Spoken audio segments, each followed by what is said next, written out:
Good evening. It's now 6 p.m. This is November 12th, and this is a regularly scheduled work session of the Garland Independent School District Board of Trustees. There is a quorum present, and notice of this meeting was posted as required by law. In 10 days, the spotlight of the United States and a good portion of the world will be on downtown Dallas. So a quote about education from John F. Kennedy, our 35th president. Liberty without learning is always in peril, and learning without liberty is always in vain. Did you know that a great tradition of GISD continues? Tradition started in 2001 with the Rowlett High School Jazz Band making a trip to Chicago to the Midwest Clinic. Our Director of Fine Arts, George Jones, has called the Midwest Clinic the World Series, the Academy Awards, and the Emmys all in one. A great honor for any school district to have one of its performing groups invited. Tradition continued in 2003 with the Coyle Middle School Honor Band 1, in 2007 with the Rowlett High School Brass Quintet, and now in 2013, in a little over 6 weeks, the Austin Academy Jazz Band has now been invited to perform in Chicago. A great honor for the district, and one of the reasons we keep being named as one of the top 100 music communities in the United States. I'll talk a little bit more about the Austin Academy Band in one of the other topics. Okay, please join me for the pledges. I pledge allegiance to the flag of the United States of America and to the republic for which it stands, one nation, under God, indivisible, with liberty and justice for all. Honor the Texas flag. I pledge allegiance to thee, Texas, one state, under God, one and indivisible.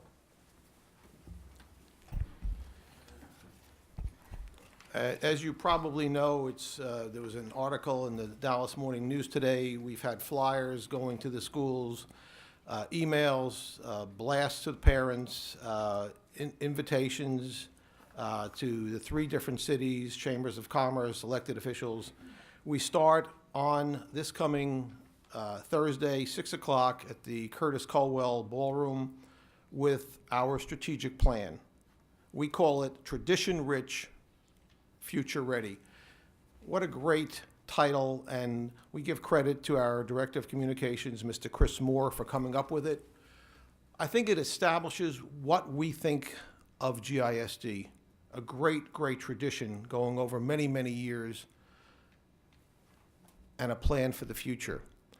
Chris has informed me that he's already heard from several other school districts who are trying to steal that motto that he came up with. I don't think we've been able to get any legal rights to it, so I think you'll probably see it on other schools' websites, but we're the first, and it's a great way of introducing the first of 3 sessions this coming Thursday. Okay, we'll go to item 3A, review the annual investment report. Ms. Roundtree.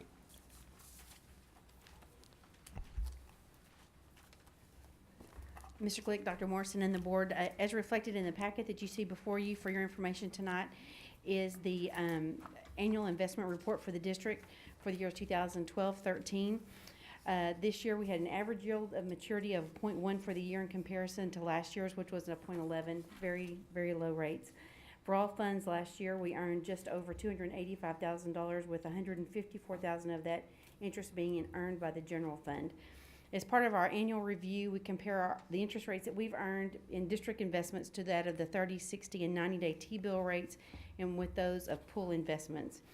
And as the report states that you've read, our rates surpass that of the 30 and the 60-day T-bill rates by an average of 5 basis points, and the 90 by 3 basis points, and the rates virtually tied with those of the pools. And just for your information, the Fed funds target rate has stood at 0.25% since December of 2008. And most economists believe that the short-term rates will continue at near record lows through the latter part of 2015. The next report, I didn't know if you wanted me to go into the fourth quarter Yes, why don't you or go to not. item 3B, review the fourth quarter investment report. I can go through this report in detail, or everything that was in the fourth quarter is obviously in the annual report, or I can speak to it specifically, whichever you would prefer. Just I go think if you ahead. talk about the whole, Sure. yes, can just. Okay, the first chart that you will see will show that at 8/31/2013, the district held $223,602,435 in investments. All of the district's funds at that point were in either a tax pool or Lone Star investment pools.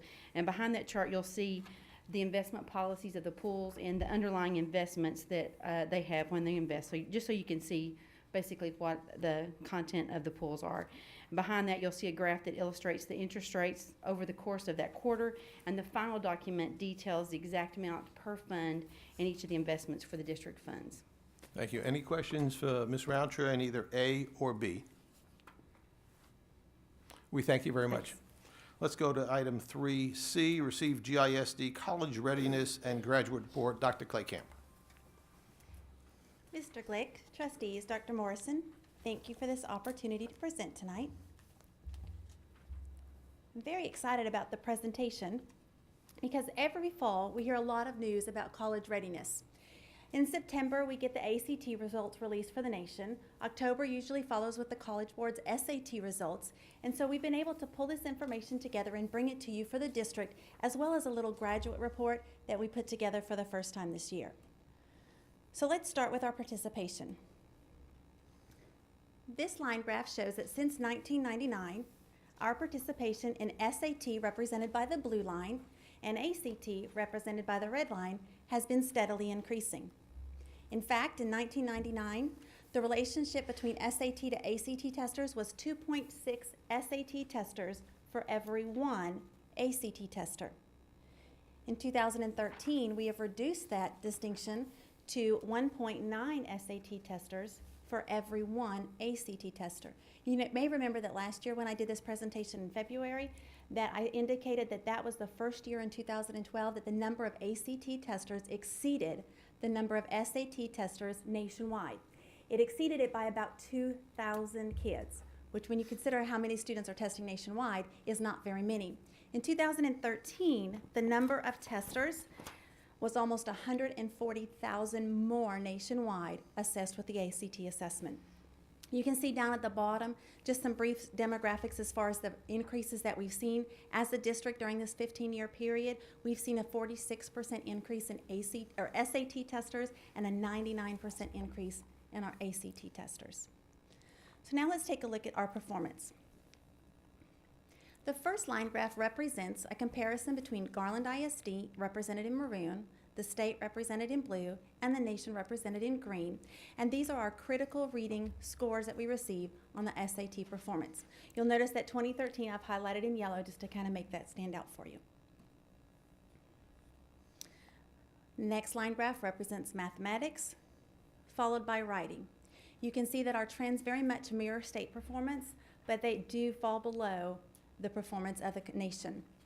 You can see that performance on SAT ranges on a scale in any one of these subtests from 200 to 800, but in order to show some of the discrepancies between the nation and the state and the district, I've shortened that scale on these line graphs. On the SAT, they do have a college-ready benchmark. That college-ready benchmark is a score of 1550 combined with the critical reading, the mathematics, and the writing. What does it mean to be college ready on the SAT? It means that you have a 65% likelihood of achieving a B- or higher after your first year of enrollment in college. So based on this benchmark, in our most recent graduates, 31% of our 2013 graduates were at that college ready benchmark. The next line graph takes a longitudinal look over the last 5 years of our college ready benchmarks. Again, I would highlight that this percentage is on a shortened, it's a 0 to 60% scale over there on the left-hand side to really highlight some of those differences between the district and the campuses. Notice that we're maintaining a pretty much about a 30%, just over 30% since 2009. Now we're going to take a quick look at our ACT performance. Again, you'll notice similar graphs. This is our ACT English performance since 2009. It's remained fairly consistent. Notice that there's a star next to 18. That star indicates what the college ready benchmark is on the ACT assessment. The ACT is different in that it sets its benchmark for each subject area rather than a combined. So now we have a similar look for mathematics. You'll notice that the benchmark in place in 2013 was at 22 on the mathematics assessment, our reading, and finally, our science. You'll notice that the trends for the district are very much in line with the state and the national comparison group. So what does it mean to be college ready on the ACT? Well, college readiness means that you have a 50% likelihood of achieving a B- average or higher at a corresponding college level course. So for our English score on the ACT, that corresponds with the college English composition course. And so in GISD for our 2013 graduates, 60% of our graduating seniors that participated in the ACT performed at that college level, college ready benchmark or higher. And that compares with 61% of our peer group in the state and 64% nationally. The reading assessment corresponds with a college level social science course. You can see that 41% of our students in the district are performing at that college ready benchmark. The math ACT test corresponds with the college algebra course. 48% of the district students are performing at that college ready benchmark on the math ACT assessment. You'll notice that it is higher than the U.S. average of 44%, very much in line with the 48% seen at the state level. Finally, we have the science score, which corresponds to college biology. And across the board for the district, the state, and the nation, 36% of our 2013 graduates were performing at that benchmark. What you may notice is that benchmark for science is much higher. It's a 23 compared with the algebra benchmark of 22, the reading benchmark of 22, and the English benchmark of 18. Oh, that graph didn't appear right. Okay, the one on the left is the English performance across time, the percentages of our students since 2009 that are performing at that college-ready benchmark in the English assessment, which corresponds with the college-ready composition course, college English composition course, followed by the mathematics, which corresponds to the college algebra. You can see that as a district represented in that dark blue bigger line, we're seeing some very positive trends since 2009. Finally, we have the reading, which corresponds to the college social science. And again, science corresponding to the biology, we're seeing some nice trends. All of this data is publicly available on the district's website, which I kind of indicated to you in the memo that I provided with your advanced documents. If you go to the Garland ISD intranet page, go to departments, find the Research Assessment and Accountability website. You'll notice it still says PRE in the web address. We're working on getting that updated. You'll go to the assessment results, and then you have to kind of scroll down because we give a lot of assessments, so there's a lot of data on that page. You will find the ACT and SAT results. Notice that the 2012-2013 says coming soon because I wanted to bring it to you all first, and so that should become live tomorrow morning. The other piece that I provided for you was a report that Dr. Wells had requested. She said, I've seen this before in another district. Can you access this data? I said, yes, tell me where. So we found it and we put together a college graduate report. And what this report does is it takes a look at what happens to our students once they leave our facilities and go to any public institution within the state of Texas. We know that we do have some students that go out of state, but we weren't able to capture them in this data set. We have actually purchased access to the National Student Clearinghouse, which does provide that. We just haven't had that opportunity that I've had to capture that data and put it in a presentable format. So I've got three main highlights for you from this college report.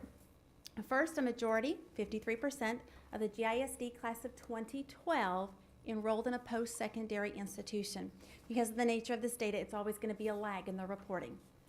Those are fairly consistent trends since 2002, as you probably saw in the report.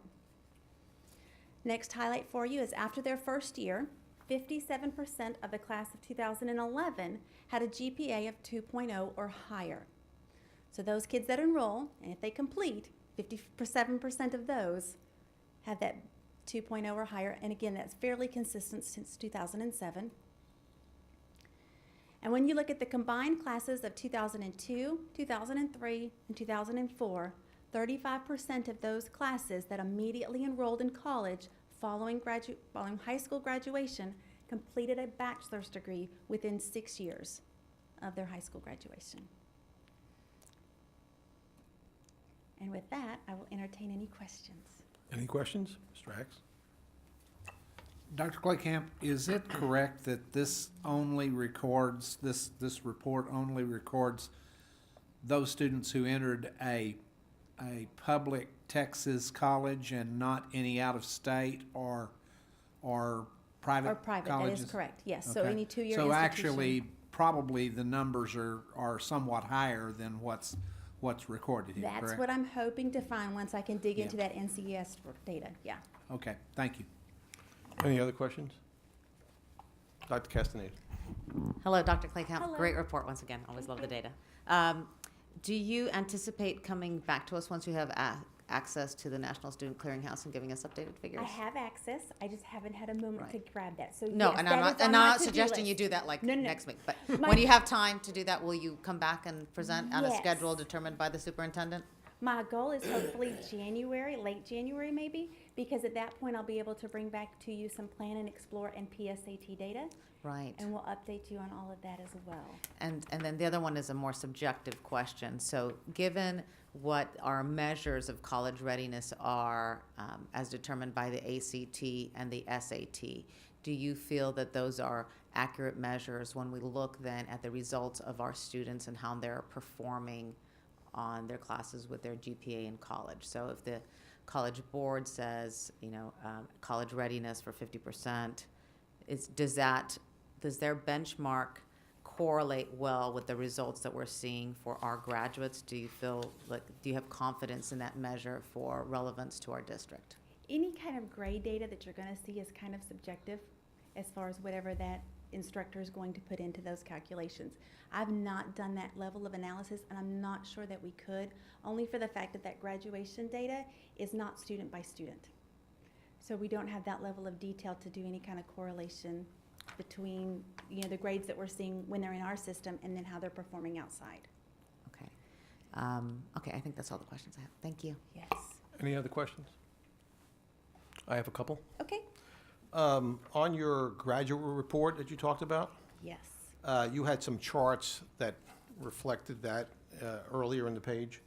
One of them indicated the same number, the 53%, and then it had the 47% unknown. And you're saying with some of the new information you have, those numbers should change. We should be able to capture some of that 47. Yeah, we probably won't be able to capture all of them.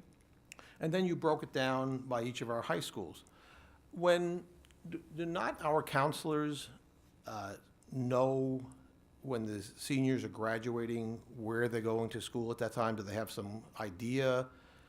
Is that not the information you're using, or is it different information? No, this is actually information that's being captured. I think I spoke to it on page 1 of the report by the clearinghouse. It's a state agency that's Yes. actually capturing this from the higher ed institutions about the enrollment and then connecting that to their high school. So while the counselors may know about their intent, they don't actually know about the follow-up. They don't know, are they enrolling, are they completing, that sort of Do we get information. reports from the counselors that would funnel to you as to what's happening, and maybe give us a more complete picture earlier on who's going to college and where they're going? As far as intent? I think we know pretty well. I think the counselors know. I'm not sure if they know every single individual, but they know that some are going to go to work, some are going into the military, some are going to 2-year schools, some are going to 4-year schools. I think most of the counselors probably know. To my knowledge, we do not have a systematic way that we are capturing that data. I think it is available. I don't think we're capturing it. I think Dr. Morrison. Just to speak to that, as a former high school principal years and years ago, you are relying upon that student to go to the counselor and tell them which school that they have selected. So although you would think that the counselors would know, they probably don't know unless, because that kind of stuff is just, it's up to the student to come and tell us which school that they chose and those kinds of things. That's why it's always after the fact, because a lot of times when you go to these end of the year events and the student says, I'm going to major in medicine and I'm going to this school, and you find out, well, they're not majoring in medicine anymore because they changed their mind over the summer and they didn't even pick that school, they're at another school. So it changes, it fluctuates so much that your counselors, I don't think there's any way that our counselors or any counselors can track that. Because It would be very subjective. you're relying on the students to self-report, and they're high school kids and they're 18, and they're not really thinking about No, that. and I understand that. I mean, we just had, at many of our football games, we had senior night, and the band and the cheerleaders and the drill team are all introduced. I'm going to so-and-so school. But also, as we get close to the end of the year, we also announce how many scholarship dollars were awarded. So we're getting a little bit more information, and maybe that might be helpful to fill in some of the blanks. That's all I'm suggesting. Okay. Okay. Also, on the issue of the scores that you were talking about, where we have the college readiness with the SATs at 31%. Then in terms of the ACT, different scores, but 60, 41, 48, and 36, all much higher. Yes. What would you attribute that to? There are actually two different types of assessments. The SAT, when it was initially designed, was based on an IQ test. It's an abilities test, whereas the ACT was initially designed as an achievement test. So one measures your aptitude towards college, the SAT, whereas the ACT is going to measure how much content have you acquired to prepare you to be successful in college. And so, are you seeming to imply that maybe the ACT is a more accurate test? No. No. I'm saying they have two different purposes, Right. and if we could encourage our students to take both, they can get into college with either one. Right.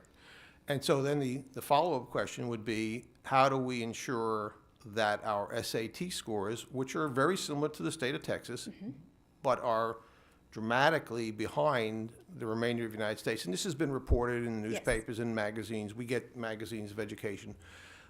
How do we change that? How do we as a district change that? Okay, this is Kim Claycamp speaking now. Yes. I think that you are seeing some efforts already underway in this district to change that. We have to switch our focus away from STAR performance and the percentages of students meeting the standard on STAR and look at broader measures. Measure ourselves against students nationally, not just in Texas. And we're making some efforts in that way, and so I think that you'll see some upward trends. It may take 3 to 5 years, but I think we are headed in the right direction. Thank you. Any other questions? Thank you again. Thank you. Okay, we'll go to item 3D, hear a presentation on global business Mandarin Chinese leadership program. Dr. Edney.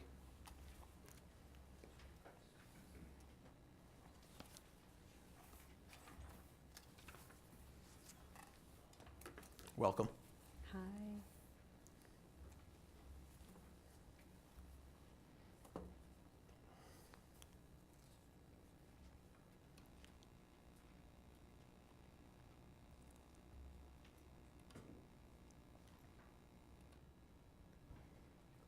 Thank you, Mr. Gleck, trustees, and Dr. Morrison. I'm here tonight to give you information on our 2014-15 proposal for the Global Business Mandarin Chinese Leadership Magnet.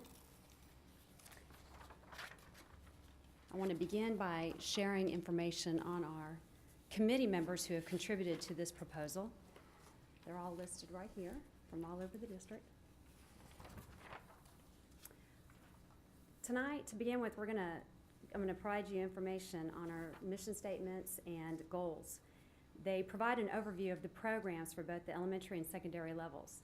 The elementary in particular, the mission is to fully prepare students linguistically and academically in Mandarin Chinese and English through a language immersion program and to develop students' leadership skills. The goals for the elementary level are to equip students to develop high linguistic academic proficiency in both English and Chinese, to also empower students to become successful members of a global society and provide students with a rigorous academic program that accelerates their learning. The secondary piece, the mission is to give students a foundation in global business, leadership, and the Mandarin Chinese language in order to further their knowledge of global economic systems and businesses. The specific goals for the secondary level are to establish a global business advisory in order to enhance students' learning through field trips, capstone projects, scholarships, mentorships, internships, guest speakers, and to find funding opportunities that would support these program goals. We also want to recommend providing opportunities for students to earn college credits toward a degree in global business, marketing, finance, and/or business, or to earn a certificate in a field of study.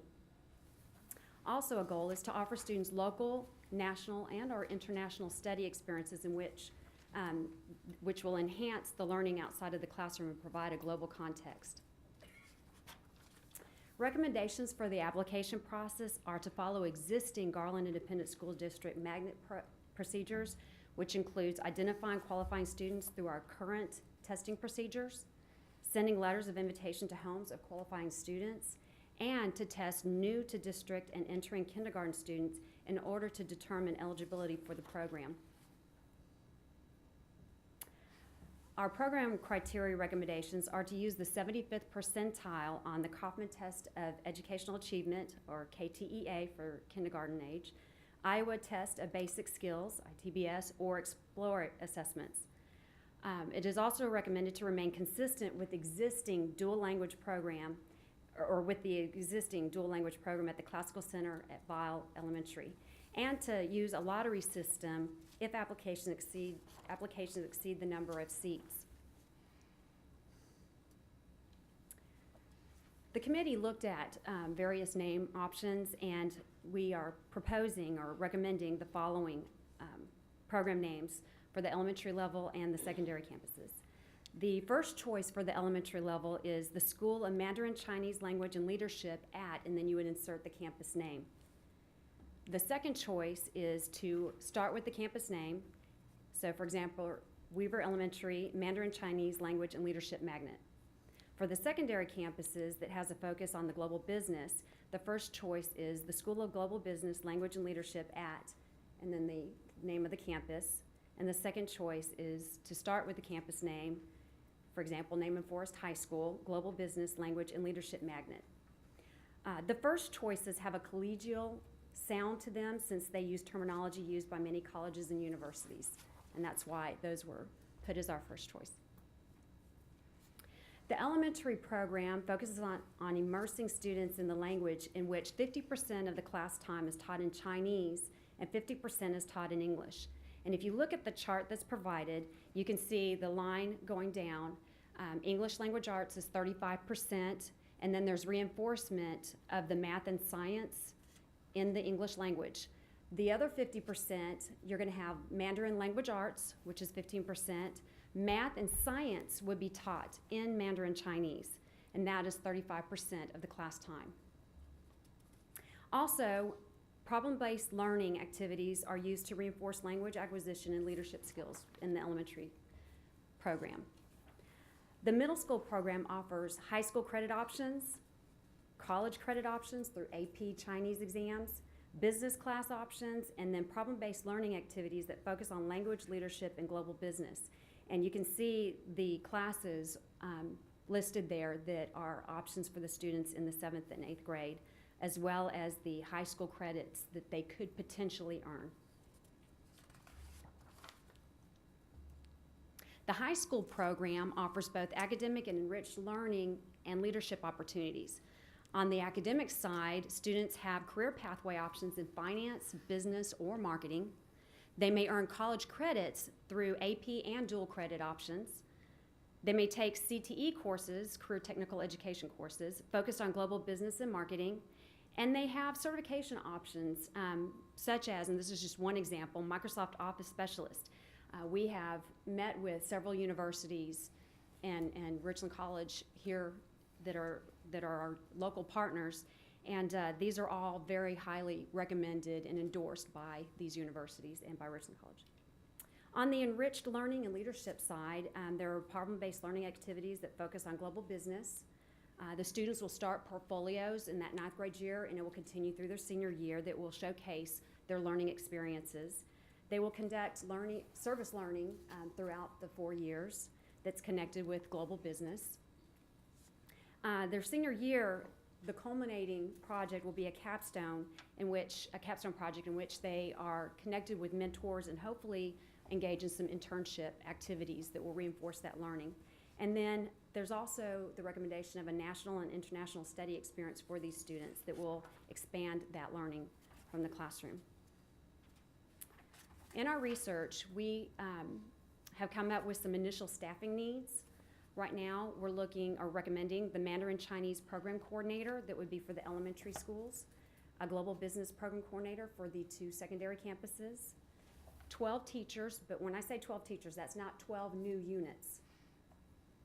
We're looking at the elementary campuses, 4 Mandarin Chinese teachers, that would be 2 at the kindergarten level and 2 at the first grade level, 4 English dual language teachers, 2 at kindergarten, 2 at first grade, and these would be existing units.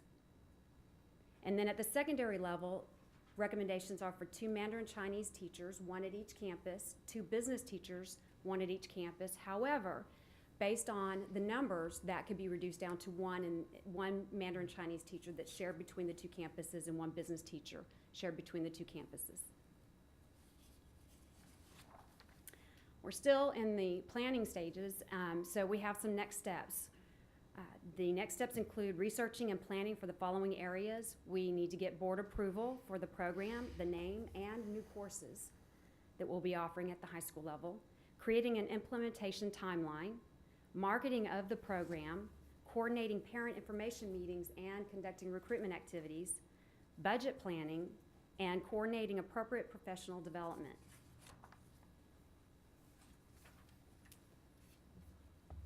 And now I would like to entertain questions that you may have about this innovative program. Mr. X. On the, excuse me, on the staffing, when you say these are existing units, what you're saying is we're not going to add new teachers, we're going to replace openings with these people? Is that what you're saying on that? Correct. Okay. Correct. So they'll have to, there will be Chinese language teachers hired for positions that are currently held by non-Chinese speakers, right? Well, we're looking at potentially new units for the Mandarin Chinese. The English dual language positions would be existing units that would convert over. Okay. And are we going to be offering the same transportation options to the parents that we're currently offering for the magnet Yes, sir. program? Thank you. Dr. Castaneda? Dr. Edney, nice to see you. Hello. A couple of questions. One is a clarification and follow-up on Trustee Axe's question. So I thought the slide, could you go back to the slide where you addressed the number of teacher units? You bet. I can do that. Okay. Oops. All right. So the English dual language teachers, those are existing, you currently have folks, but the other positions are newer, would be additional hires? Or are we just saying at whatever campus we place this at, we would be having a different staffing model? I'm trying to figure out I've got if it. this is replacement or supplementation. Can Okay, you help me so- with that, Dr. Morrison? Okay, so let's look at elementary as a district as a whole. Let's say next year we have 100 openings in the district. Well, we still have the same number of kids. Right. So we would take some of those openings, and instead of hiring just a regular teacher that's not speaking Mandarin Chinese, we would hire that teacher. Well, you have kids coming from all over the district into this program. So you're not hiring additional teachers because those kids are no longer at their other schools where they would have needed the additional teacher or needed that teacher. So that teacher unit goes with the kid, with that student to the new school. If you notice on that model and when you saw the breakdown, it's not just a matter of being able to speak Mandarin Chinese, which is the difficult part of this whole dynamic. We need elementary certified teachers because if you notice, math and science had to be taught what? Right. In Mandarin Chinese. So you need Texas certified or teachers you can get certified in Texas in elementary education who have the ability to speak Mandarin Chinese. Okay. You see that? I So, do. it's not a new position. It's not a new position as in an add-on to the budget because those students, if you don't have the program, are back at their current school sitting in just a regular class with a teacher. Right. Okay. Although I imagine that if one student comes from each of 24 different elementaries, you can't exactly then save a position at each of the 4 because then it's just a marginal change by one student That's at true, each but of the that- 24 campuses. In theory, that's correct, but it's the same issue we have with every one of our magnet schools and with every one of our dual language programs, which we have dual language also in Vietnamese right now and in Spanish. So Right. those are the same consistent variables that are throughout the district. Okay, all right. Next question, can you go to the one, the elementary program outline, please? So, does this would be a complete instructional day? Because I'm wondering if it's complete instructional day, if so, where's our social science and our arts and our PE? Or is this just the part of the instructional day dealing with these particular topics? I'm going to actually ask one of my committee members to come up and help answer this question, who actually visited a program where Okay. this is a model of. Thank you.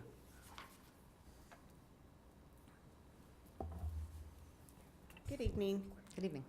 Several of us were able to go to Houston ISD and visit a Mandarin Chinese dual language campus there. And this is the model that they use.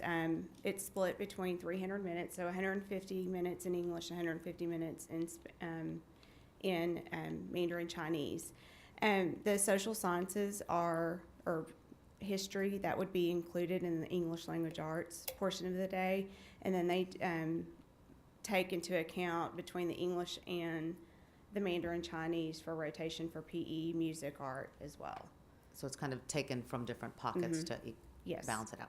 Yeah, so Thank this is just the content A big area. picture. Mhm. Okay. All right, great. And I also have, thank you, Dr. Williams. I have another question for Dr. Edney. Can we look at the secondary program, please? You bet.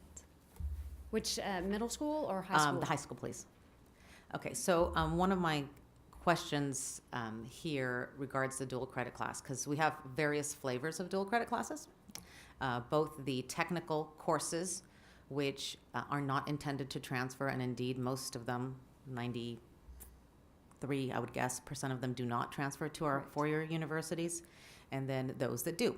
And it's a little hard to discern on the student side for first-generation students which those are and are not. So when you're talking about dual credit classes, are you encompassing, does this include both the technical courses as well as the transfer courses? Because the global business and marketing at the college level are in the business ones can be found in both technical and transfer, but the marketing are exclusively in the technical and will not transfer to a four-year university. So what are Correct. you conceiving here? Well, both, but, and I'm going to ask you to look at the pathway Great. chart here.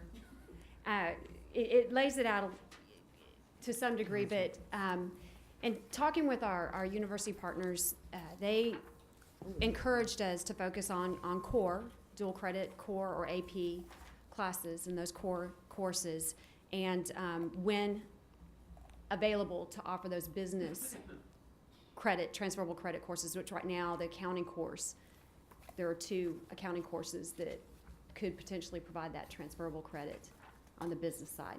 The rest would be the Wickham Okay, so courses. within the college credit options, it's a bifurcated path with some being technical and Correct. some being transfer. Correct. Okay. I think that's a good option because there's all kinds of pathways that students can get. I don't think there's one that's better than the other, but I think as we proceed with this, if the board chooses, that we just need to be very transparent to the parent on which courses will transfer and which do not, because I advise a lot of students who end up with the technical accounting, but they want to transfer to UTD, and then they just have to do a do-over, and that's not efficacious for the students, and it's not good for us either. Absolutely. Thank you. Absolutely. Mr. Luna? Said you need to market this a little bit. I was just kind of curious, have you done a preliminary survey of the interest in our students, our population here? Well, at our magnet fair, we did have some cards that we passed out to parents, and parents were able to put their information into a laptop. Well, we have various laptops if they were interested in the program and wanted to get additional information. So far, that is what we have pursued. But we want to get board approval, and then we can move forward with that recruiting plan full-fledged. Ms. Griffin? Yes, it's an interesting program. A lot of work has gone into this proposal. Help me understand, from reading the proposal, it appears to me that we would try to implement this in the beginning in elementary, middle school, and high school? Well, we would have a two-phase process. Right now, there is a need for global business at the high school level, at the secondary level. More students are going into business, and talking with our university partners, one of the things that they were quick to point out is that we have a lot of students going into business and not getting jobs. That global business aspect, adding that to marketing, finance, or business makes them much more marketable. And so we have that immediate need right now if we want to meet the needs of our students who are going to be going on to college and pursuing that academic field or that area. The other phase would be where we start with the elementary school and the students go through that immersion in the language and are they're full speakers of Mandarin Chinese and English, and then move into the global business when they get into the secondary levels. My concern is the presentation started out, and the information that we have in our board book talks about introducing this as another magnet program. So in my mind, that's through choice of school, that's transportation routes, that's course offering approvals, all of that. And I am just concerned about how we would be able in November to try to have this in a ready to implement phase, basically in August, if we're trying to do all of this. If I saw pieces of it and that's what we were trying to start with, I just have a difficult time seeing how we can effectively implement this and be successful, from the recruiting, from the implementation, from the parent notification, from the student interest. This is a lot. It is. It's an aggressive goal, but is this how aggressive we want to be? Or do we want to look at a program that we can grow into, and so that it would have the same success rate that we have with all of our magnet programs? I haven't been around a long time, but I think everything that has been successful, we have taken steps. Correct. And not try to introduce everything basically all at once.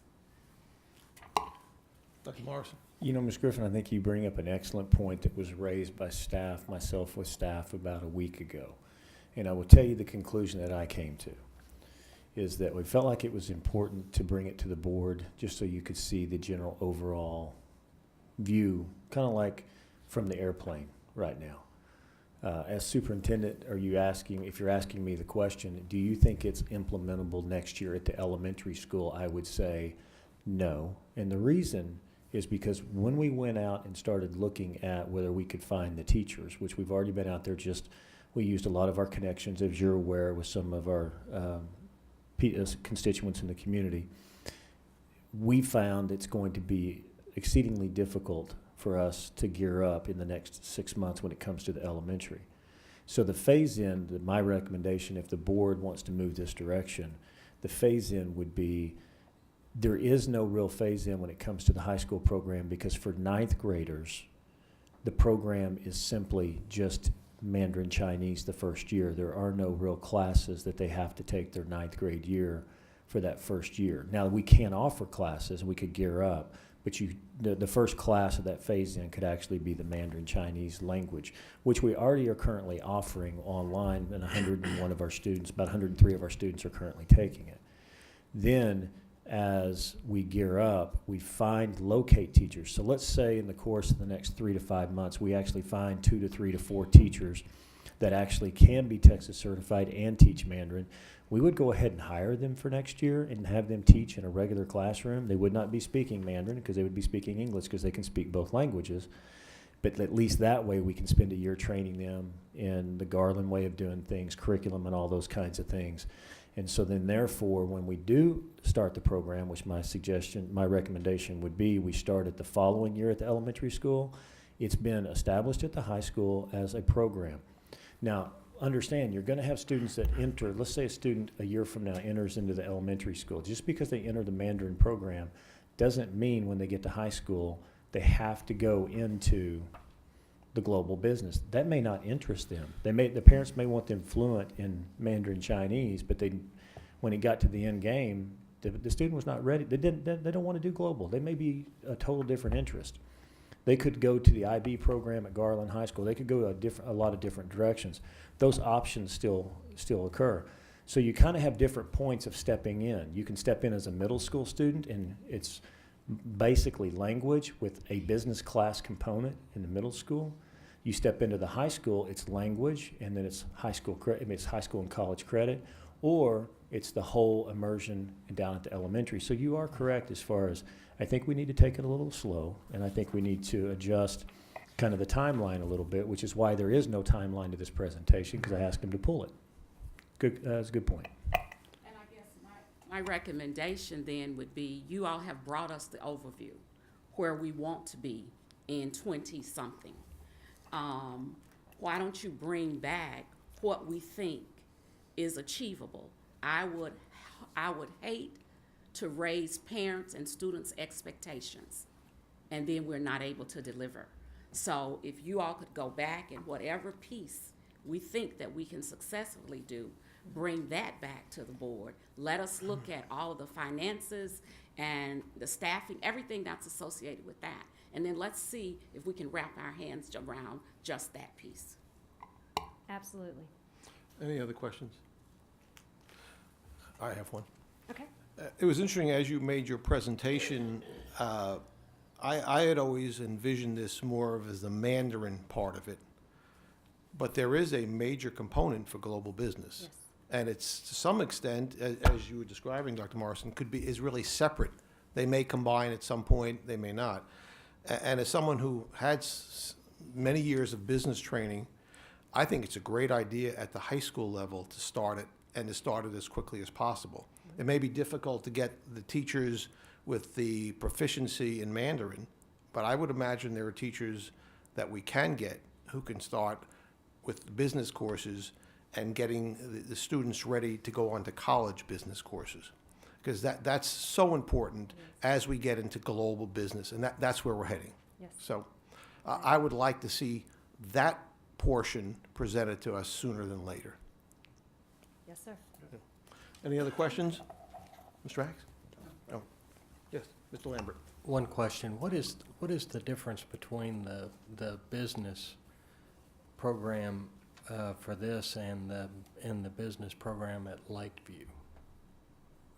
There's if I understand correctly, there's either I don't remember whether it's the career path. Yeah, I think it is the career path that's got a business component to it. I defer to Cheryl Jacobs. Our business program at Lakeview does not have the global business portion of it like it would at, on this particular one. There's 3 pathways. There's the business, the marketing, and the finance. But again, there's no global component to that particular one. They both would have project-based management, but this one would be focused on inflecting the international or the global business into the curriculum with their TEKS as it is now. And have you thought about how you can enhance both programs through this process? In other words, you can, I understand the international component, but the business focus, it seems like there may be a way to make both better. And I was just curious whether or not there was some synergies there, or are they just independent programs? We haven't really discussed, adding the global business component to, or talking about to the School of Business at Lakeview. No, I was just talking about using this program and this focus on global business to make both programs better, if you were to implement them, is all I'm saying. Yes, I think that is highly possible. After talking to the universities and like Dr. Edney was talking about, it will make them a lot more marketable. when they learn about not only business in the United States, but business throughout the country.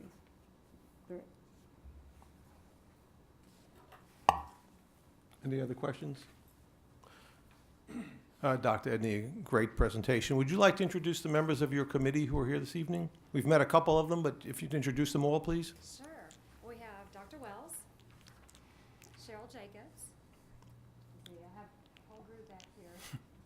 Cheryl Beard, Rhonda Davis. Yeah. Oh, they're asking if you're on the committee. Tell us the name. Yeah. Teresa Williams, Vicki Mahagan, Teresa Jennifer Miley. Again, we, And Bishop Sloan. Oh. Erica Crow. Bishop Sloan, I'm trying to see. Oh, we have area directors too. Linda Sires and Dorothy West. we thank you all very much and look forward to your next presentation. Thank you. Okay, we'll go to item 4. Any cards? No cards, okay. We'll go to item 5, discussion items for the consent agenda. Again, all of these items will be discussed this evening, and we'll look at them as one vote in a couple of weeks. Item A, review the budget transfers and amendments to the 2013-2014 adopted budget. Ms. Weldon. Welcome. Good evening, Mr. Glick, Dr. Morrison, and trustees. You have before you the November transfers and amendments. It's for your consideration. Do you have any questions? Any questions?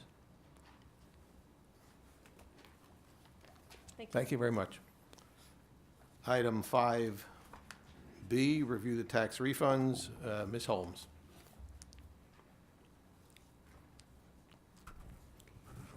Good evening, Mr. Clegg, Dr. Morrison, and trustees. Before you are the November refunds. These are all due to agreed judgments and with a total of $139,605.34. Are there any questions? Any questions? Thank you very much. Thank you. We'll now go to our new bids. That's item 4C. Mr. Booker. Yes, sir. To Mr. Glick, to the board members present, to Dr. Morrison, we do have 2 new contracts before you for your consideration, 5 renewals and 1 increase in contract price. The first contract that we're bringing before you is the purchase of mathematic curriculum materials and supplies. The estimated value of that contract is $250,000. It is a 1-year contract with 2 annually renewable options. We do have a list of recommended approved suppliers, and I would note that we have 2 new awards, 3 new awards in that list: iTutoring.com, Texas Educational Solutions, and Let's Go Learn. That is for the math curriculum. $250,000 is the estimated value of that contract. The next contract before you for your consideration is the purchase of our metropolitan area network services. This is for the repair, installation of our fiber network. The recommended award is to Future Telecom for $975,000 is the estimated annual value of that contract. That is for installation and repair of the existing fiber network. Are there any questions for Mr. Booker on items C1 or C2? There being none, Mr. Booker, would you proceed with renewal bid under D? Yes, sir. The first contract before you for your consideration for renewal is for the instructional counseling and materials, equipment, and services catalog. It's in its first of 2 annually renewable options. The estimated value of that contract is $500,000. The next contract before you for renewal is the advanced coursework and preparation material. This is a contract that we have utilized through the Educational Purchasing Cooperative of North Texas, through specifically Plano ISD, and it's to access the College Board, which is what we're using for the SAT, ACT prep, and other services. Estimated value of that contract is $1 million. The next contract before you for renewal is for our property DP boiler, machinery, inland marine, and crime insurance. The value of that contract is $701,000. It's in its second of 4 annually renewable options. The next contract is for technology services. We have estimated value of that contract is $394,500. It's in its final year. Recommended awards to Camelback Consulting, Pretty Good Consulting, the Harding Group, Mach B Technologies, Cyber Texas, and EST Group. The next contract is for the renewal of our enterprise resource planning software maintenance and support services. These are maintenance contracts with Oracle America, Ungerbach, Vertex, and Simpro. The value of those maintenance contracts, $358,500. It's in its 10th year. Are there any questions of Mr. Booker on renewal bids D 1 through 5? There being none, Mr. Booker, please proceed to the increase in award, item E. Yes, sir. We brought before the board a contract for a consultant to help us with the implementation of the student information management system. When we brought that before you, we did leave off approximately $5,000 of travel expenses. So we are bringing back before you an increase to cover those travel expenses of $4,900. Any questions on item E? Thank you, Mr. Booker. Let's go to item F. Consider approval of offer from Smith Davis Investment Properties for purchase of a struck-off property. Ms. Holmes. Good evening again. The City of Garland has received an offer for the property at 310 Parker Drive, which was struck off to them in July of 2012. The offer is from Smith Davis Investment Properties for the amount of $15,000.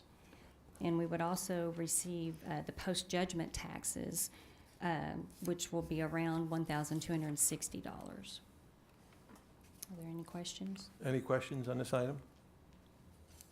Thank you very much.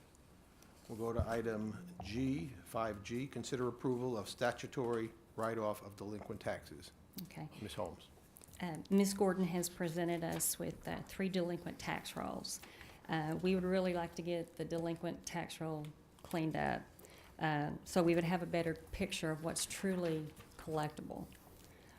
The first 2 lists you have are the statutory write-offs. The first one is for real property that is delinquent for more than 20 years. The second list is business personal property that has been delinquent 10 years or more. There's no pending litigation on these delinquent taxes, and these fall under the section 3305 of the Property Tax Code, subsection C 1 and 2. And Ms. Gordon is here tonight if y'all have any questions on these 2 lists. Ms. Gordon, would you come forward, please?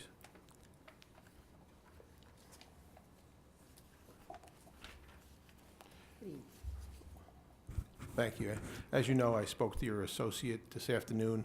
Just explain to us how properties appear with the name City of Garland and Garland ISD on the list, and explain how they get there. Okay. And why we're not collecting taxes, and why we're going to do the action we're about to do. Okay. First of all, addressing the properties that are currently in the name of the city and or the school district. And those are properties that were struck off. So it's been, for the school district, many years since any property was struck off to the school district.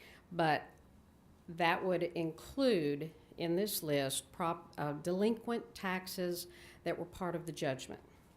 So it's not any taxes that the school district, for whatever reason, might have acquired. You're not going to anyway, but it's not your taxes, but either the city or the school is the current owner because the property was struck off.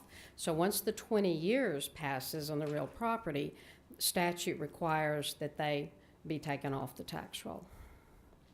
So that's the first part of your question. And the second question on why any given particular, well, that was a terrible sentence there. The second part of your question on why taxes don't get collected on a particular piece of property varies. There's a fair number in the real property that have to do with over 65 deferrals.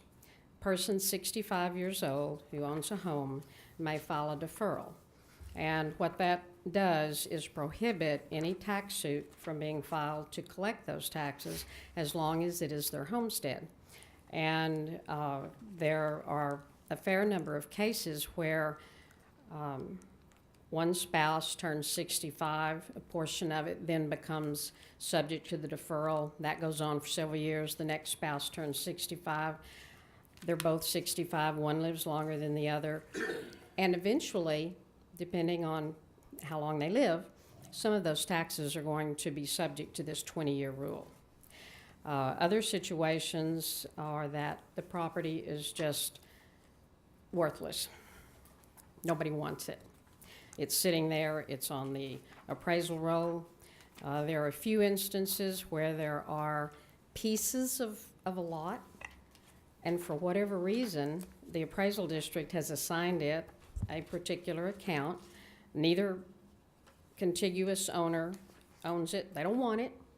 Sometimes it's a floodplain. And so the appraisal district, though, by law, has to have all property on the appraisal roll, and they have to give it a value. Sometimes the value is 0, but not always. So that property sits there. We don't want, we being the city, the school, the jurisdiction, doesn't want to own this worthless property. So it just stays there, or the taxes stay there, and then at 20 years, they can be taken off the roll. So that's another way. There are a few rare instances where bankruptcy may have something to do with it. Bankruptcy courts do have the right, and they don't often exercise it, but they can actually reduce the value of property themselves. That's a rare occurrence, but it does occur. So for the most part, these properties are properties that are subject to the over 65 deferral, or nobody wants them. Anybody have any questions for Ms. Gordon? Yes. I just want to thank you for that explanation. I was really glad to hear the city hadn't beat us out of $140,000. That's right. And that we weren't owing ourselves $6,000. That's right. You're welcome. Is that it? Anybody else? Thank you. Let's go to item 5H, consider approval of uncollectible business personal property. Okay. The third list is also on business personal property for years 2003 through 2007 that have been determined uncollectible. The statutory limit has passed to file a lawsuit, and these accounts are no longer in business, so therefore they're uncollectible. Does anybody have any questions? Any questions? We thank you both. Thank you. Okay, let's go to item 6, discussion items, review proposed 2014-2015 school calendar. Mr. Moore. Thank you, Mr. Glick. Dr. Morrison, trustees, you should have in your agenda packets the proposed 2014-15 school calendar. Couple notes to remember as we work our way through here. Student days, total 177 due to our state waiver. Teacher work days, total 187, with 10 of those being staff development days. Strongly suggest March 9 through 13 as spring break based upon the recommendations by Region 10. We have so many teachers who commute in and out of the district. We try to accommodate them whenever possible. And the first semester should again conclude prior to winter break based on continued feedback from our students and our teachers. We have a few changes in this year's calendar. I will address those as we go through. Several things are within our control as we form the calendar. Some are not. Arguably the most important part is the first day of school, which is mandated by lawmakers. No district in the state can begin prior to the 4th Monday in August. So with that in mind, if you would look at Monday, August 25th, that is the proposed first day of school. If you would back up 7 days before the 25th and look at August 14th, there would be 7 days of staff development training. The additional, actually beginning on that Thursday, is a suggestion from the calendar committee.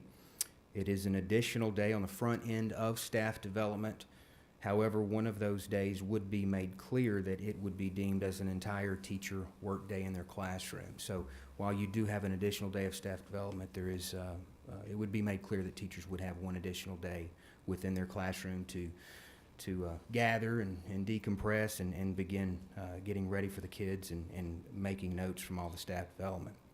Puts us back on August 25th, first day of school, first day of the initial grading period. Moving into September, the first is a student staff holiday for Labor Day.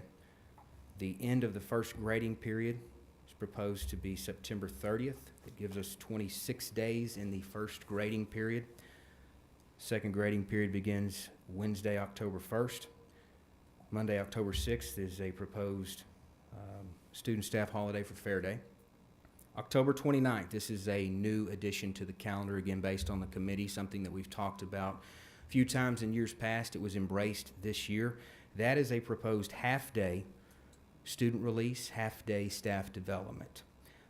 We took a full day, chopped it in half, and if you'll look into February, that is the other half-day student release, half-day staff development.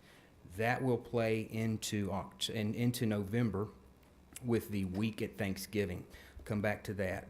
November 7th concludes the second grading period, 27 days in that second grading period. November 10th begins the third grading period. That gives us the week of November 25th to November 28th for a week at Thanksgiving. Straight holidays for everyone, no exchange dates, no staff development trade-ins, a week off at Thanksgiving for everyone. That's been something that was discussed and requested as Dr. Morrison made his tour throughout the campuses last spring.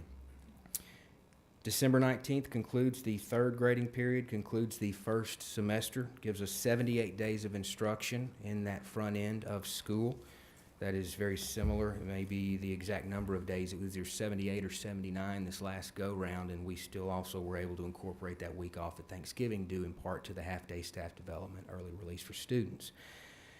January 5th is a staff development day. January 6th begins the fourth grading period. January 19th is a student staff holiday for Martin Luther King Day. Moving into February, the 20th concludes the fourth grading period, 32 days in that fourth grading period. February 23rd begins the fifth grading period. 25th is the second of the half-day early release staff development days. March 9 through 13, again, is the recommended spring break based upon the advisement of Region 10. It's a little early on this calendar, but March 16 through 20 is TELPAS testing, so we can't move it back any, even if we would like to. April 3rd, student staff holiday, that is Easter weekend. April 17 concludes the fifth grading period, 34 days in that fifth grading period. April 20 begins the sixth and final grading period. April 27 is a student staff holiday. It also serves as a bad weather makeup, the first of two bad weather makeups. May 25th is Memorial Day. Student staff are off. June 4 concludes the sixth grading period, the last day of school, 33 days in that final grading period. June 5 is a staff development day. Grading recording also constitutes the second bad weather makeup day in the event that we have to utilize both. 99 days of instruction in the back end. Of course, keep in mind 15 to 20 of those are devoted to testing. Gives us 177 days of student instruction, 187 days of contract for teachers. And that is that's the proposal that came from the calendar committee. We also ran this by the Superintendent Student Advisory Council. They again championed the conclusion of that first semester prior to winter break. And with that, I'm happy to answer any questions you may have. Any questions? Okay, maybe a little self-serving. Yes, sir. Where's graduation? Graduation is June 4th, 5th, and 6th. And if you go to the website on the calendar section, it is already posted with the times and the schools. Okay, my wife thinks you. You bet. Any other questions? Just a Yes, Castaneda. I think it's because of my age and the trifocals, but there's no like clear legend on which things mean what. So some days are underlined, some are in bold, and some are in contrasting colors. And as I grow older, I have a greater appreciation for contrast and legends. So if you could pull the over 40 crowd on the readability and do something there, Yes, ma'am. my and eyes would appreciate it. Understand. We have gone, and I will certainly do that. We have gone the route of the bold-faced and the underlines with no legend on the side, because we have filled that area with the calendars, hoping that they would correlate the dates of February 25, explaining that it is a early dismissal staff development, but I will definitely look into You the just got a lot of possibility. stuff going on. Some days are bolded in black, some days are in green, some The days are bolds in denote, underlined. the bold dates denote a holiday for everyone. And again, I'll look into that. Feedback is appreciated. We were hoping to, as in years past, we've been successful with coding the coloring and the bold faces within the legend there on the right-hand side without the actual keys and characters, but I'll definitely look into that. Thank you. The other big change I noticed is we've always, at least my knowledge, had, it was Fair Day followed by a staff development day. So it's always, like, for the students, a 2-day holiday. So we're taking away the second day, for the students, that's going to be a day of instruction. We're taking that development and we're dividing it into 2 half-days, and we're adding the extra day or a couple of days into the Thanksgiving week. Yes, sir. And if you, on this calendar, typically October 7th, yes, you are correct, that would be a staff development day. In theory, you could say that October 7th was cut in half, and that is where we came up with the early release half-day staff development. There's also been a traditional staff development day in the 3rd or 4th week in February. That is the day, in theory, you could say that we plugged in for August 14, that Thursday. We were able to work the 2 days at Thanksgiving as a holiday for everyone because of the half-day. Students are given credit for a half-day of attendance, and we also were able to work in the half-day. We get 2 days for the students, but those 2 halves equal 1 for the staff development. Any, Mr. Nag? Having worked on some of these before, this really is a beautiful calendar, and the first time I saw it, it was like, well, how'd he pull that off? Talking, of course, about a week off at Thanksgiving. And I know a lot of it has to do with where December 25th falls in each year. Have you noticed a trend among our neighboring districts on taking that week at Thanksgiving, and next year when it all messes up on you, are we establishing something that once we take a week off, which I think is a wonderful idea for staff, can we do that again in the future? I'm sure you've looked at that. You speak as though you've had experience dealing with these issues years out based on the calendar. Still have bad dreams about it. Yes, sir. 2 years ago, we did an extensive review of neighboring districts, all those that touched our boundaries, those beyond. At that point in time, we polled 15 to 20 districts in the Metroplex.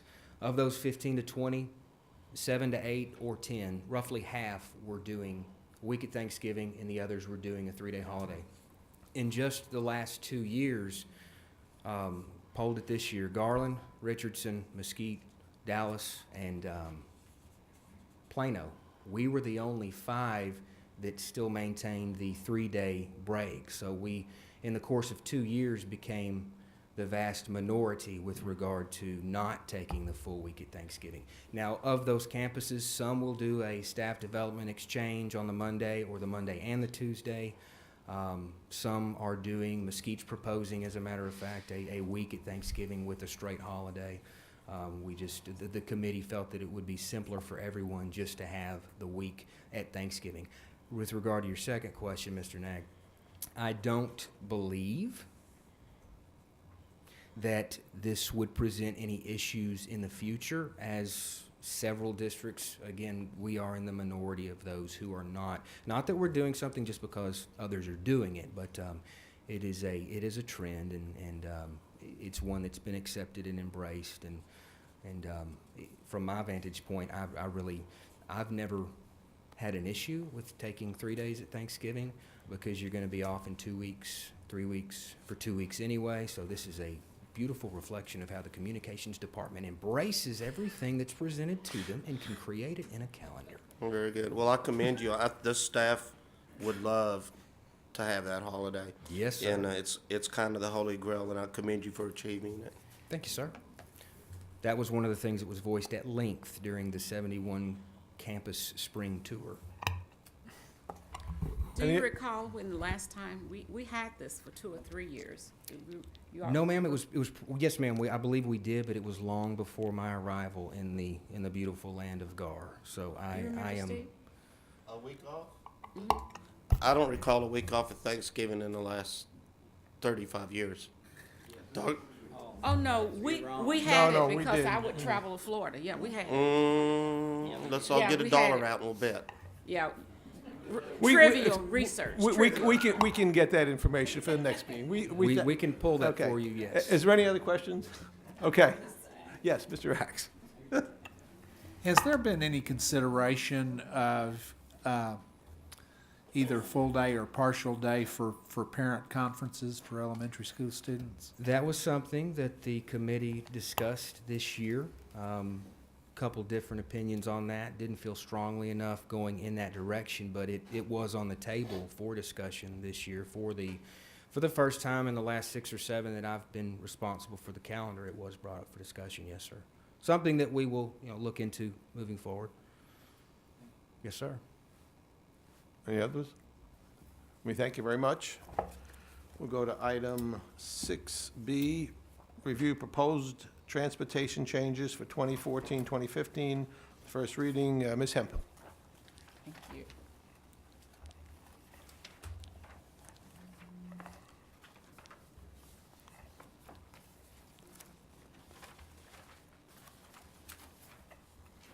All right. Good evening, President Glick, trustees, and Dr. Morrison. This evening, we come to you with a proposal to review for our 2014-2015 transportation routes. And you're probably wondering why I am up here as Director of Student Services and School Choice.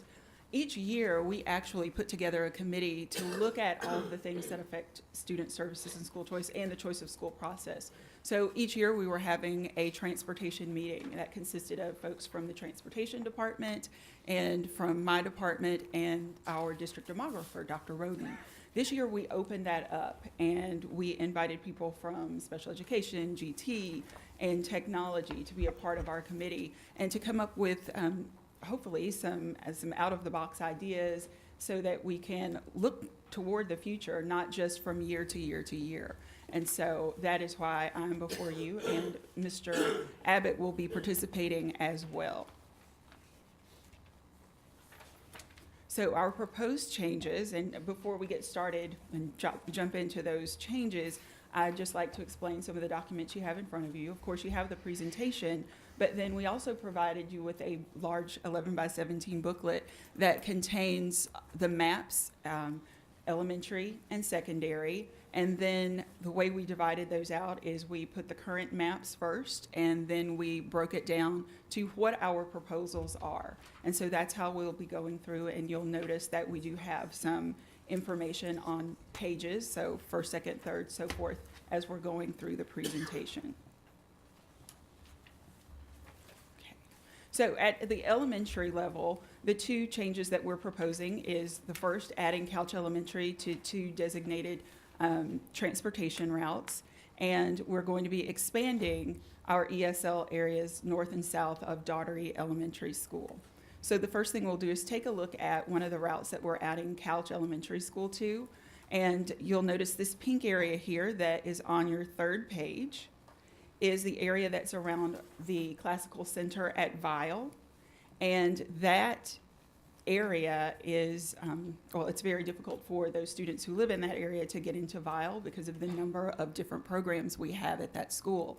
So last year, we extended transportation to Montclair and Heather Glen. And as you may know, on this map, they are 121 and 124.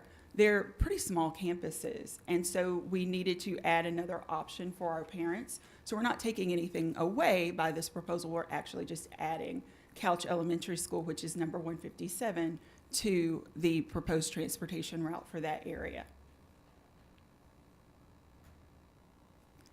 And so our second elementary change is an expanded route, and you will notice those on the 4th and 5th pages. What you have on your 4th page is actually what the current route is now. And you'll notice that as the current route, there's a white space around the number 108. And that school is Daughtery Elementary School. And as you know, last year this current school year, we opened Daughtery Elementary, and we thought that we would have a lot of students from that area around the school who would be able to walk. And so we had taken transportation out of that area, but we have found that it is a very popular school and lots of children would like to go there. And so it is filling, and we needed to go ahead and expand that transportation route, which is what you see on the 5th page there and what's represented here. So we just covered that area back in and extended transportation to Club Hill, Herforth, and Liberty Grove to the north of Miller Road. And to the south, we had Carver and Herforth as options for this current school year, and we just added Couch to that route as well, that is south of Miller Road. Okay. And so next, we're going to look at the proposed changes at the secondary level. And what's represented here on this slide is our current map for the center, sort of central Garland area there. What we refer to in our department, and I think transportation does as well, is our Tribus area. You see that swath of dark blue in the middle that offers transportation to Garland, Lakeview, and Rowlett High Schools currently. And then the pink area, which is Rowlett High School, and then the light blue or turquoise area down there to the south, which offers transportation to Lakeview Centennial High School. So this is currently what that transportation route looks like. We're proposing some changes in the pink area up top and then the turquoise area down below. So those changes are to expand the Rowlett High School area between First Street and Daria Road, and then to create a small transportation area to South Garland High School, which is actually the school that is closest to that area, and also to create a walk zone to South Garland. And just a note here, as we're looking at these proposed changes, that all current students who attend Garland High School or Lakeview Centennial High School will still receive transportation until the spring of 2017, unless they transfer to another campus, they move from our school district, or they graduate.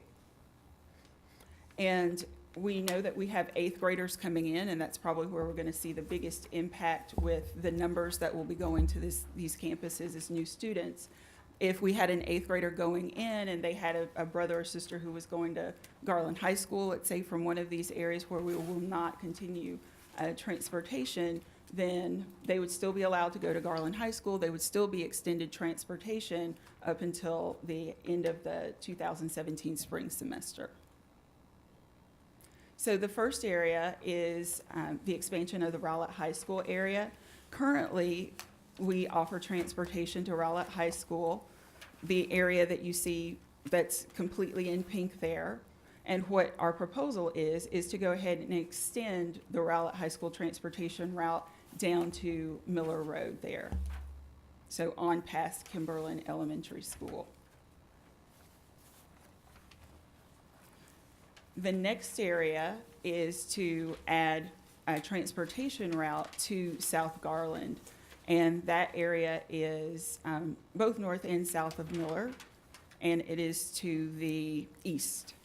And so in doing that, South Garland High School is actually the closest high school, as I said before, to this particular area. So these students were traveling past South Garland every day and going to Lakeview Centennial. So what we're proposing here is that these students go to South Garland, which is, their enrollment right now is, I believe, 1,984 students. This will help to increase their enrollment along with the next proposed change that we're making, which is to have a walk zone to South Garland High School for these students that are south of Miller, and they are actually less than 2 miles away. And of course, South Garland is their closest school.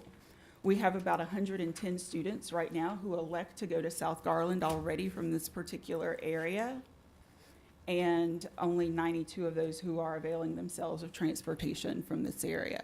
So we thought that it was just a natural change to go ahead and offer those, well, to go ahead and say that this area is a walk zone to South Garland High School, rather than continuing to transport students to Lakeview Centennial High School. And as I said, Will those, I'm sorry. oh, go ahead. Will they have will they have the same grandfather clause? Yes, all of the students in all of the proposed areas that we've spoken about will continue to have transportation until the end of the spring 2017 semester. And it's exactly what we've done with the area that is over, I think, by the country club that used to go to Lakeview Centennial High School that now goes to South Garland High School.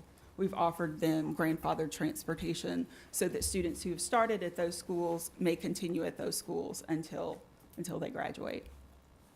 The big impact comes with our 8th grade students, because they will no longer be offered transportation unless they're going with a sibling to those new areas that we've proposed.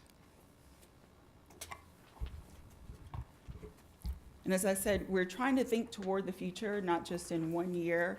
And so just our thinking, I just wanted to get out here, is that we're thinking we may have some changes in not this coming school year, not 14-15, but maybe in 15-16 to our West Garland transportation area, just because of the amount of growth that we're having in the Saxe area, that we are seeing quite a bit of crowding at Saxe High School and also Hudson. So there may be some things that we need to do differently in this area, but that's not something that we are going to be tackling this year, but into the future, that is something that's on our mind. So we wanted you all to be aware of that.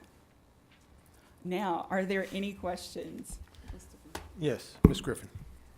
Okay, you all changed what's the significance of the legends that are embedded on the maps? You know, we usually would get a Okay. report that would summarize all of the student impacts with the changes. So if I hear you correctly, no students are being impacted this upcoming school year at all for the changes that we're making in the transportation routes? No, ma'am, because they are being grandfathered in. The folks who will see the changes are the 8th graders who actually how- have not been at the campus yet. Eighth The graders incoming who 8th have graders, so not they're- been at the camp. They're current 8th graders, and so as they make their choice of school for their 9th grade school year, Oh, eighth. these will okay. no longer be Okay. options for them. You kept saying 8th grade, so I thought Okay. that was incoming No, 8th ma'am. graders. No, Okay, ma'am. thank you. I'm already thinking the 14-15 choice of school period. My mind is there. Is that it, Ms. Griffin? Yes. Any other questions? Yes. Dr. Castaneda. This may be more a question for Mr. Abbott, I'm not sure. Which students are on the bus the longest? What's our longest bus route? And can you, in terms of minutes, and where the students are generally coming from and heading out to? We've got, our magnet routes are our longest route, because we're covering the entire district, and we do have some students that are on the bus up to 60 minutes if the parents choose to allow that. Okay.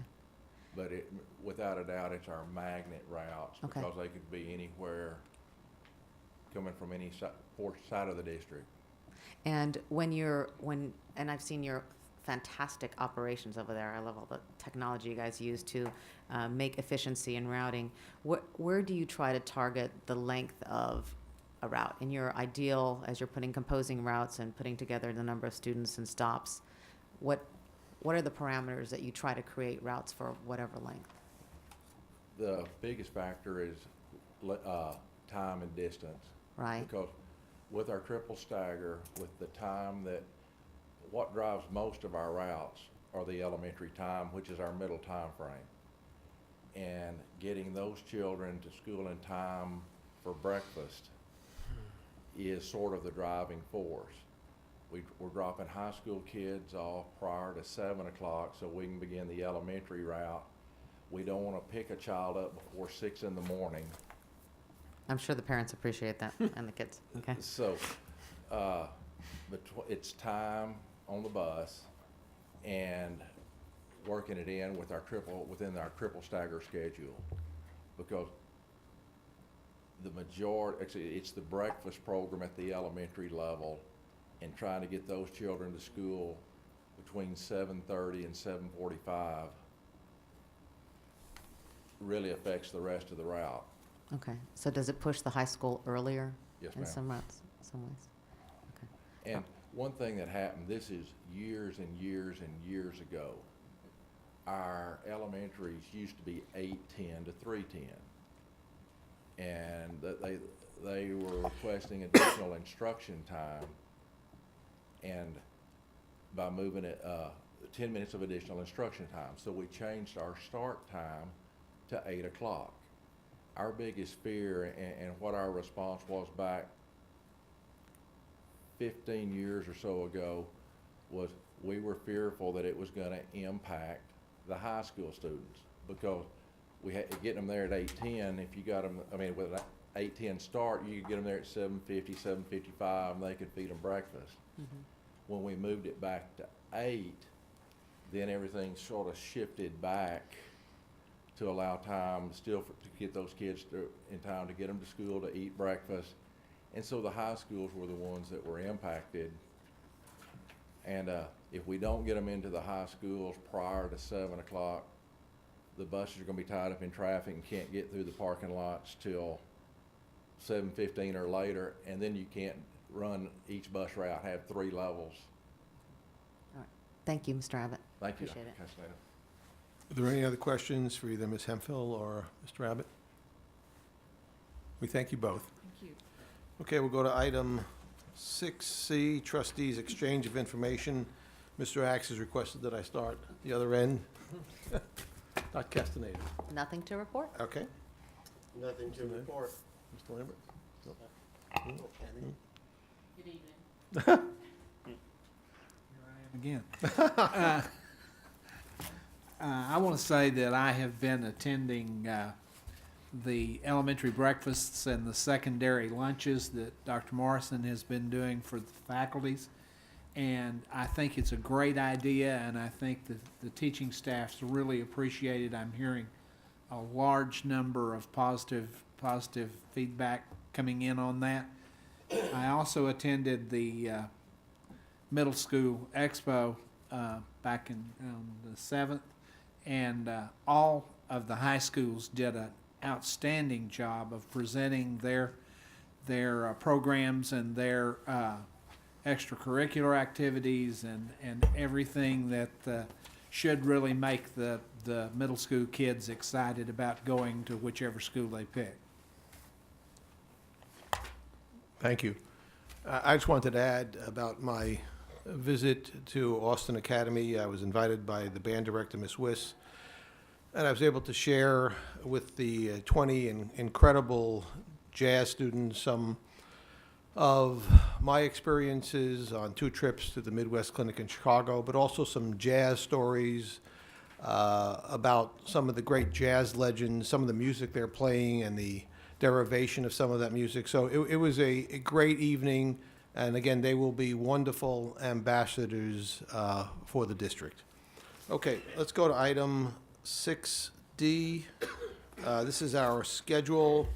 Again, we will cancel our December 24th meeting, and we have rescheduled a meeting on December 17th. Most of that meeting will be taken up by receiving a report from Huckabee on the assessment. There'll be probably a couple of other items we'll add, but we'll get back to you on that. Any comments on that? Okay. Let's go to the calendar. So, as I indicated at the start of this meeting, we do have the first of our strategic plans on Thursday. That's at the Culwell Center, 6 to 8. We have another one the following Monday. That's at Lakeview Centennial. Our third and final one will be on December 3rd, and that's at Rowlett High School on a Tuesday. We also have several trustees who will be going to Austin next Thursday and Friday for the Texas Association School Board Large District Leadership Forum. There will be no Garland Economic Development Partnership in November. It's combined November, December, so we have one in December. Coming up in December, Mr. Lambert will be speaking at the Region 10 School Board Training on December 7th. We do have the AVID Conference coming up on December 12th, 13th, and 14th. That's the Gaylord Texan, and our Director of AVID, Ms. Howard, will be speaking there. Also, something new coming up in the month of February, also at the Gaylord, the Texas Alliance of Black School Educators. And we're proud to inform you that John Washington is our president of that organization. And Garland School District will be toured on February 6th, 3 of our facilities, and I'm sure, Mr. Washington, you'll be giving us more information as it gets closer. Anything else on the calendar? Okay, any future agenda items? There being none, we'll go to item 7, which is an action item. Consider approval of bids for construction and installation work of accessibility modifications for Jackson Technology Center for Math and Science. Mr. Hudson. Yes, sir. Thank you, Mr. Glick, trustees, Dr. Morrison. On October 31st, the district received 6 competitive sealed proposals for the accessibility modifications to Jackson Middle School. Proposals were evaluated by the established criteria and ranked. And we've also provided a letter of recommendation from WRA, the architects of the project. We would like to recommend the following. Contractor Sawyer Construction contract amount $287,692. That includes alternate number 1. For a project amount of $359,192. It's our intent to start the project in the very near future, and with any luck, it's also our intent to have it complete when the students return from winter break. It basically is work that is down 2 hallways. Currently, there are steps from the upper level down to the lower level, and we'll create 2 ramps, 2 ADA compliant ramps. There'll be some restroom modifications because of some doors that lead onto the hallway, those type of things, but that's the essence of the project. Any questions, anything you'd like to discuss? Any questions, Ms. Hudson? Ms. Griffin. Do we know whether any subcontractors qualify under the HUB with the people that are doing the work in the district? I believe the only ones that got credit at this time were Phillips May. They were not the recommended. We do not have the total compliance list of the subcontract for the subcontractors. We can furnish that to you. Any other questions? Yes, Mr. Lambert. Do we know, with regard to the facilities assessment on Jackson, how the cost of repairs for Jackson overall are going to compare to a replacement cost? Not at this time. I was just wondering whether or not we need to take that into account before spending this kind of money. In my opinion, no. I believe this needs to be done. We have a current need out there right now. Currently, because that is a split level school, there's about 6 steps to get from the main level down to the cafeteria and the gymnasium. Without a ramp, currently they use a chairlift that's attached or fixed to the wall, and it constantly breaks. And so in the full scope of the, I believe that there's going to be some recommendations from the assessment that will probably enhance that school in its current location, but with some major renovations and modifications. But I don't believe it's going to be a daughtery. Thank you. Any other questions? Okay, there being none, the chair will then entertain a motion on approval of the bids for construction and installation work at Jackson Technology. Move the approval of the bids for construction and installation of work of accessibility modifications for Jackson Technology Center. Second. We have a motion second. Any discussion? Please show your affirmation, raising your hand. That item passes 7-0. We'll go to item 7B, consider approval of a resolution casting a vote for the election of a representative to the Dallas Central Appraisal District Board of Directors. This is the item that seems to keep coming back, meeting after meeting. It's kind of funny. We now actually, though, do have two people who have been nominated for the position, and we do have one of the resumes from Mr. Steve Pryor. We have attempted to get Mr. Wesley's resume without any satisfaction. We've called Duncanville, and they have not been able to furnish us with a resume. So we can keep trying, or we can take a vote now, whatever your pleasure is. Mr. Glick, I'd like to make a motion, we select Mr. Steve Pryor as our nominee for this board position. Second. We have a motion and a second. Any discussion? There being no discussion, please cast your vote. That item passes 7-0. We will now make a recommendation from this district for Mr. Pryor. We are now pleased. It is now 7:41. We are pleased to go into executive session under Section 551074, deliberating the appointment, employment, evaluation, reassignment, discipline, or dismissal of elected officials or officers.